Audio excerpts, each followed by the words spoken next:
เวียกงานพลาธิการแม่นเวียกงานหนึ่งที่สำคัญจำเป็นและขาดบ่ได้ของกำลังป้องกันความสงบในการสุกยู่อำนวยความสะดวกสนองงบประมาณด้านต่างๆเครื่องอุปโภคบริโภควัตถุอุปกรณ์เทคนิคพาหนะหับไส้อาวุธยุทโธปกรณ์น้ำมันเสื้อไฟก่อสร้างปรับปรุงเคหสถานทำการผลิตธุรกิจยาปัวพยาธิตลอดฮอดเวียกงานบริการรักษาความปลอดภัยเพื่อให้กำลังป้องกันความสงบให้สำเร็จหน้าที่การเมืองในแต่ละระยะและสำหรับระยะทำอิฐนี้ทางรายการของพวกเขาจะให้บรรดาทานได้ไปรับสมบทการสร้างเศรษฐกิจครอบครัวเพิ่มด้วยการบริการรับเหมาซ่อมแปลงออกแบบโครงสร้างเหล็กจอดโลหะสามารถสร้างรายรับได้150ล้านกีบต่อปีรายละเอียดจะเป็นแนวใดนั้นเชิญบรรดาทานไปติดตามรับชม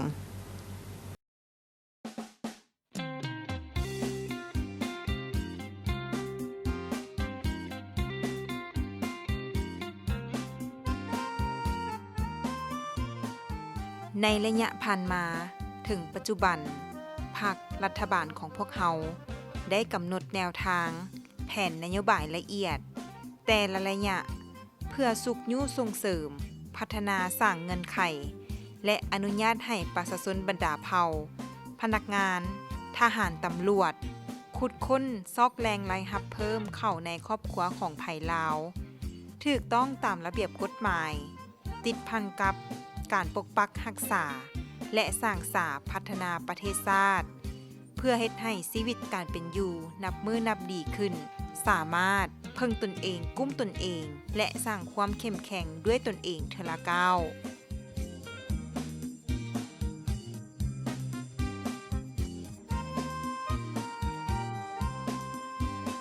อยากเฮ็ดได้คือแนวนั้นต้องเป็นคนดุมันขยันเพียรมีความอดทนสู่สนประหยัดมัธยัติมีหัวคิดประดิษฐ์สร้างประสบการณ์และอื่นๆประกอบเข้าในกิจการก็คือการสร้างเศรษฐกิจครอบครัวการสร้างเศรษฐกิจครอบครัวนั้นแม้นมีหลายทางเลือกโดยอิงตามเงื่อนไขสภาพตัวจริงและท่าแฮงบ่มซ้อนของแต่ละครอบครัวแต่ต้องเป็นอาชีพที่สุจริตและถูกต้องตามระเบียบกฎหมายทั้งหมดนั่นก็เพื่อเฮ็ดให้ครอบครัวหลุดพ้นออกจากความทุกข์ยากเทอละก้าวดังการสร้างเศรษฐกิจครอบครัวเพิ่มด้วยการบริการรับเหมาซ่อมแปลงออกแบบโครงสร้างเหล็กและจอดโลหะของครอบครัวห้อยเอกนางแพรวพันธ์ดาลวงศ์ห้องหัวหน้าแผนกอุปกรณ์เทคนิคกรมคุ้มครองพาหนะขนส่งกรมใหญ่พลาธิการป้องกันความสงบ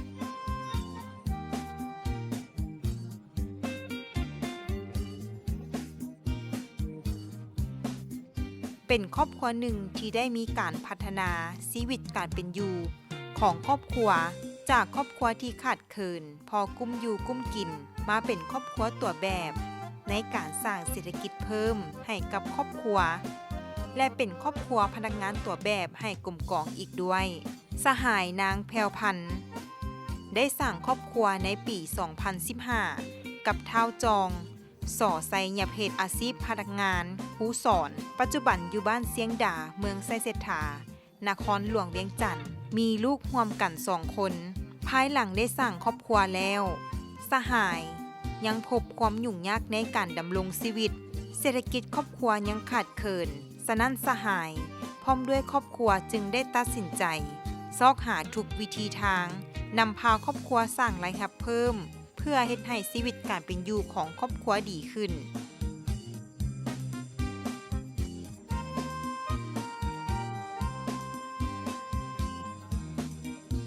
และเฮ็ดให้ครอบครัวมีอยู่มีกินดังนั้นในปี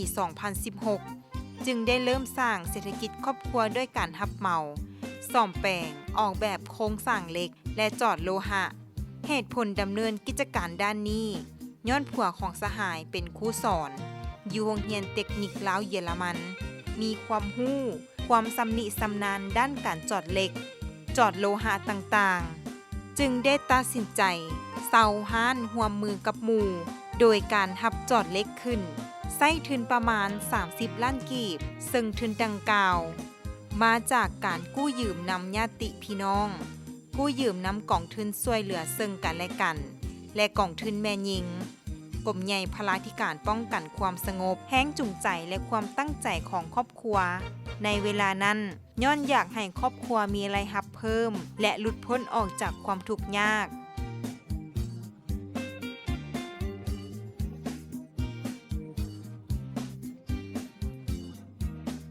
ในระยะทำอิฐปี 2017 หา 2019 ห้านของสหายยังเป็นห้านขนาดน้อยโดยเริ่มเศร้าห้าน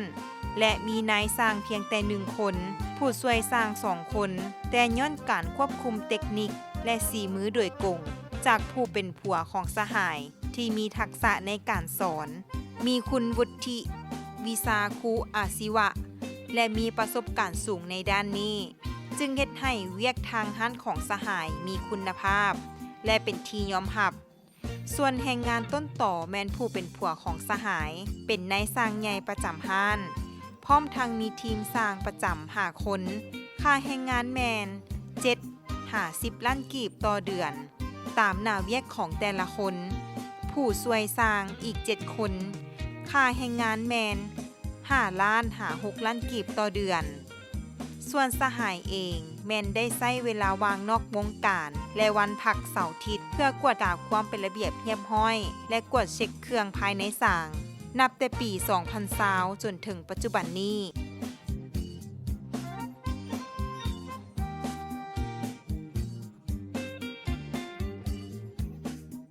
กิจการหลักของห้านแมนรับเหมาก่อสร้างโครงสร้างเล็กทุกประเภทตามคำสั่งซื้อของลูกค้าบ่ว่าจะเป็นโครงหลังคา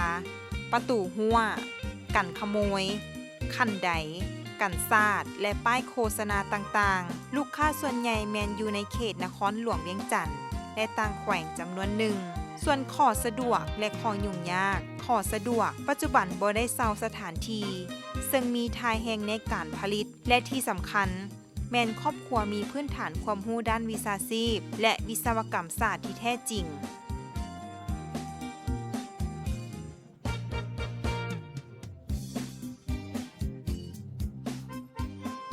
ส่วนข้อยุ่งยากสถานที่ยังคับแคบบ่เพียงพอกับความต้องการของบางนาเวียกแรงงานบางส่วงยังขาดเขินและอุปกรณ์ทันสมัย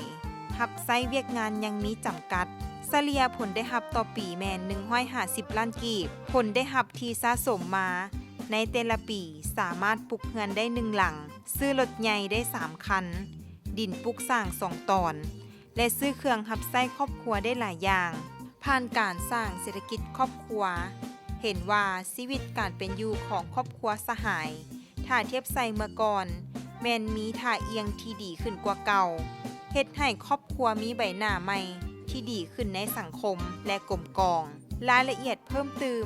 สหายห้อยเอกนางแพรวพันธ์ดาลวงศ์ห้องหัวหน้าแผนกอุปกรณ์เทคนิคกรมคุ้มครองพาหนะขนส่งกรมใหญ่พลาธิการป้องกันความสงบได้ให้สัมภาษณ์ว่าสบายดีข้าพเจ้าหอยเอกนางแพรวพันธ์ดาลวงศ์อายุ39 ปีห้องหัวหน้าแผนกอุปกรณ์เทคนิคกรมคุ้มครองพาหนะขนส่งกรมใหญ่พลาธิการได้สร้างครอบครัวกับเฒ่าจองซ้อไซญาเพศอาชีพพนักงานครูสอนอยู่โรงเรียนเทคนิคลาวเยอรมันมีลูกนำกัน2 คนการเริ่มเฮ็ดหารแมนเริ่มแต่ปี 2016ย้อนว่าทางครอบครัวทางผู้เป็นผัวหันมักฮักในอาชีพและก็รับเมาอาศัยวันเสาร์วันอาทิตย์หันมาฮอดปี 2017 แล้วแม่นเริ่มตั้งหารน้อยๆมีนายสร้างเพียงแต่1 คนแล้วก็ผู้ช่วย2 คนอาศัยแม่นผู้เป็นผัวหันเป็นนายสร้างใหญ่ผู้ออกแบบโครงสร้างและติดตามนาเวียไล่รับแมนหลังจากตั้งหารมาฮอดปี 2019 เห็นว่าการไล่รับก็ถือว่าได้ดีพอสมควรจึงขยายหารเพราะว่าเฮาเซาล่ะการไล่รับรายจ่ายมันบ่ดุลเดียงกันมาฮอดปี 2020 มีเงินจำนวนหนึ่งจึงเก็บถอนแล้วก็มาซื้อดินบุกหารแล้วก็เฮ็ดมาฮอดถึงปัจจุบันนี้รายรับเฉลี่ยแม่นต่อเดือนละแม่น15 ล้านต่อเดือนเฉลี่ยปีหันละแม่น130-150 ล้านต่อปีถ้าสมเทียบกับเมื่อก่อนกับปัจจุบันเนาะก็มีความแตกต่างกันหลายส่วนอัน แต่ก่อนหันยังบ่ทันมีหยังยังบ่ทันมีเฮือนยังบ่ทันมีหยังรายรับก็ยังบ่ทันอันกลุ่มอยู่กลุ่มกินหั่นแหละมาฮอดปัจจุบันนี้ก็คือว่าสามารถได้เว้าว่ารายรับสามารถกลุ่มตัวเองสร้างความเข้มแข็งด้วยตัวเอง และมีรายรับสิ่งที่ได้มาหันก็มีดินปลูกสร้าง2 ตอน มีรถกระบะนิสสัน1 คันรถ Hyundai 2 คันแรงงานแม่นพวกเฮาได้สร้างใหญ่หั่นล่ะแม่นรายรับของแต่ละคนหั่นล่ะแม่น7-50 ล้านต่อเดือนแล้วแต่นะเวียกหั้นและผู้ช่วยเวียกหั่นล่ะแม่น4-5-6 ล้านต่อเดือนเพราะว่าในรายรับนี้มันก็แล้วแต่นะเวียกของแต่ละคนอีกเพราะว่าเวียกของพวกเฮานี่มันจะมาเป็นช่วงระยะถ้าว่าเวียกหลายรายรับก็จะเพิ่มให้ตามข้อสะดวกของหารเฮาแล้วข้อสะดวกแม่นหลักๆอันที่1แล้วแม่นหารของพวกเฮาบ่ได้เซาสถานที่อำนวยความสะดวกให้แก่การผลิตตามการสั่งซื้อของขาหั้นและอันที่2มาแล้วข้อสะดวกแล้วแม่นพวกเฮามีทีมงานมีวิศวกรรมที่ว่าจบมาโดยด้านเฉพาะหันเฮ็ดให้การผลิตของพวกเฮามีทางคุณภาพและมันให้ลูกค้าเชื่อมั่นจึงมีลูกค้าที่ว่าลูกค้าเก่ามาใส่ซ้ำและลูกค้าใหม่นำมาเรื่อยๆข้อยุ่งยากของพวกเฮาแล้วสถานที่บางนาเวียกของเฮาแล้วบ่เหมาะกับเวียกนาใหญ่ๆหั่นสถานที่ของพวกเฮาก็ยังมีคับแคบบางครั้งคราวหั่นแรงงานของพวกเฮายังขาดเคินอยู่ในตอนนั้นแล้วแม่นพวกเฮานี้จะแม่นได้ขยายเวียกงานวิชาการบริหารของหารของพวกเฮานี้ให้การรับรองด้านคุณภาพปริมาณให้ได้ดีขึ้นกว่าเก่าและเป้าหมายแม่นจะขยายหารให้มีหลายสาขาเติมอีกส่วนหลายแม่นลูกค้าที่ว่ามาใช้บริการแม่นอ้อมแองนครหลวงและต่างแข้งก็มีมาเรื่อยๆถ้าว่ามีความสนใจเกี่ยวกับงานโครงหลังคาเหล็กเลดโลแม่นพวกเฮาสามารถรับรองถ้าว่าสะดวกก็ให้มาสอบถามหรือพัวผันทางหารของพวกเฮาได้เส้นทางตัดโรงเรียนแพทยศาสตร์5ดงโพสีถ้าบ่สะดวกก็สามารถโทรติดต่อได้59565474หาร41เมโทรเวลดิ้งตั้งอยู่บ้านเสียงดาเมืองไซเซธานครหลวงเวียงจันทน์ท้ายนี้ขอฝากถึงพนักงานทหารตำรวจสหายใดถ้าว่ามีความสนใจอยากมาถอดถอนบทเรียนทางทหารของพวกเฮาก็ยินดีต้อนรับให้คำปรึกษาให้ความร่วมมือและก็ถ้าผู้ใดอยากให้สร้างนะครับแม่นให้ลงมือเฮ็ดได้เลยให้ตั้งใจความอดทนต่อไปให้จึงได้ผลลัพธ์ที่ดีของแต่ละคนหันเพราะว่าการอดทนการมีวิชาชีพติดโตวแม่นเฮ็ดให้เฮามีรายรับเขาครอบครัวเฮ็ดให้ครอบครัวเฮาดีขึ้นจากข้อมูลข้างเทิงนั้นแสดงให้เห็นว่าครอบครัวของสหายห้อยเอกนางแพรวพันธ์ดารา วงศ์ก็แม่นบุคคลหนึ่งที่สำคัญที่ได้ประกอบส่วนนำพาครอบครัวของตนเดินตามแนวทางนโยบายของพรรครัฐของกำลังป้องกันความสงบสมทบกับการมีหัวคิดประดิษฐ์สร้างฮู้จักประหยัดมัธยัสถ์และความดุมันขยันเพียรของสมาชิกภายในครอบครัวจึงมีรายรับเพิ่มขึ้นในแต่ละปีและสามารถนำพาครอบครัวหลุดพ้นออกจากความทุกข์ยากได้ห้อยส่วนห้อยทิศทางแผนการในต่อหน้าจะสืบต่อปรับปรุงแบบแผนการบริหารหน้าเวียกและปรับปรุงขยายห้านให้มีความสะดวกสบายเพื่อสามารถรองรับกับหน้าเวียกขนาดใหญ่ได้ดีขึ้นและถ้าท่านใดสนใจอยากปรึกษาหรือใช้บริการโครงสร้างเหล็กที่ได้มาตรฐานเทคนิคและวิศวกรรมสามารถเข้ามาปรึกษาได้ที่ห้าน CS Metal Welding อยู่บ้านเสียงดาเมืองไซเศรษฐานครหลวงเวียงจันทน์เส้นทางโรงเรียนแพทยศาสตร์หาบ้านโพสีหรือติดต่อโดยกงได้ที่เบอร์ 020-5956-5474 พันโทกิดา สุธรรมวงศ์รองเลขาคณะพรรครองหัวหน้ากรมคุ้มครองพาหนะขนส่งกรมใหญ่พลาธิการป้องกันความสงบในนามการจัดตั้งได้ยั่งยืนว่าเฮาพันโทกิดา สุธรรมวงศ์รองเลขาในพรรครองหัวหน้ากรมคุ้มครองพาหนะขนส่งในนามการจัดตั้งขอยั่งยืนให้แก่สหายห้อยเอกนางแพรวพันธ์ดาราวงศ์รองหัวหน้าแผนกอุปกรณ์เทคนิคกรมคุ้มครองพาหนะขนส่ง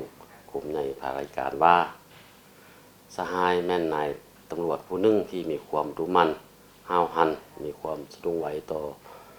หน้าที่เรียกงานวิชาเฉพาะและมีผลสำเร็จเป็นอย่างดี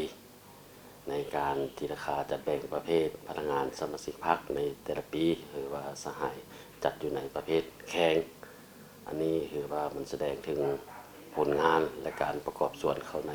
การเทศหน้าที่เรียกงานวิชาเฉพาะอย่างจริงจังเต็มเม็ดเต็มหน่วย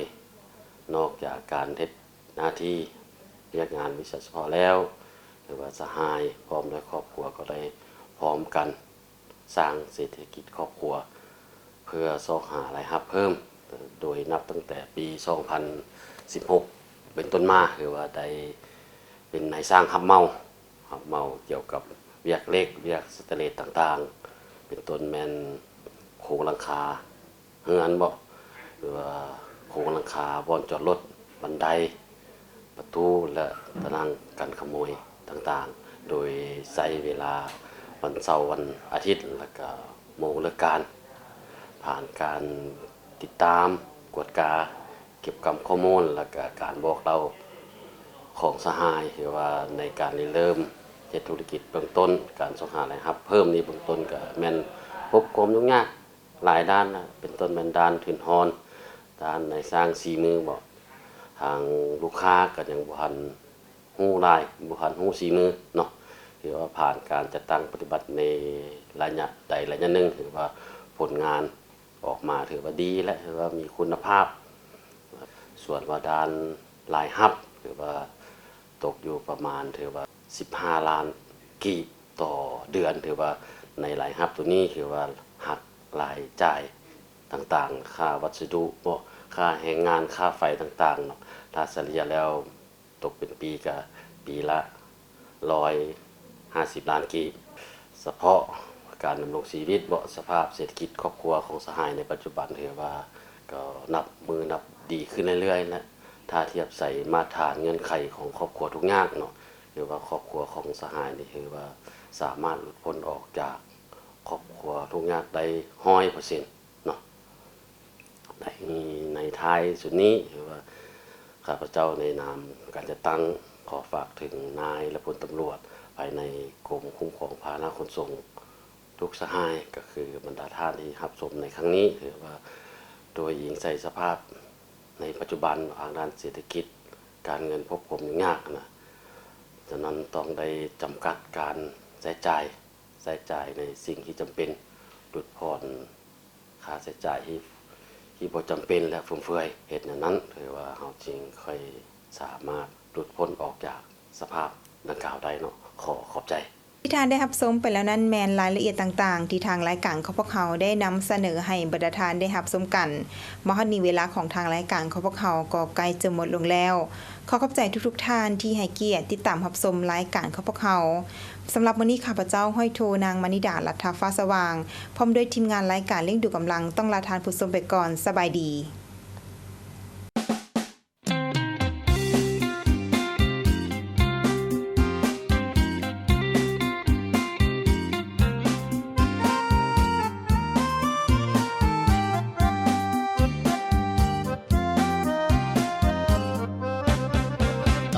พลาเบิ่งแย่งการกินอยู่ผมก้องรวมหมู่ให้ความหูด้านพาลาเวียงานสุขาต้องมีความขยันเวียขับไซป้องกันให้หับประกันหอบด้านเมื่อซาต้องการตำรวจพลาต้องไปก่อนไปกวดกาเบิ่งบอนสถานที่บอนเฮ็ดเวียกเฮ็ดงานพลาธิการเฮ็ดหน้าที่ประสานคุ้มครองสำนักงานเพื่อนสารในที่ดินตำรวจพลาเป็นกำลังกองนนเฝ้าเรื่องเพิ่มพูนการผลิตได้อยู่กินเวียกงานพลายังบ่จบสิ้นมีหน้าที่ปกป้องทรัพย์สินเพื่อพื้นเป็นดินเราให้ห่มเย็น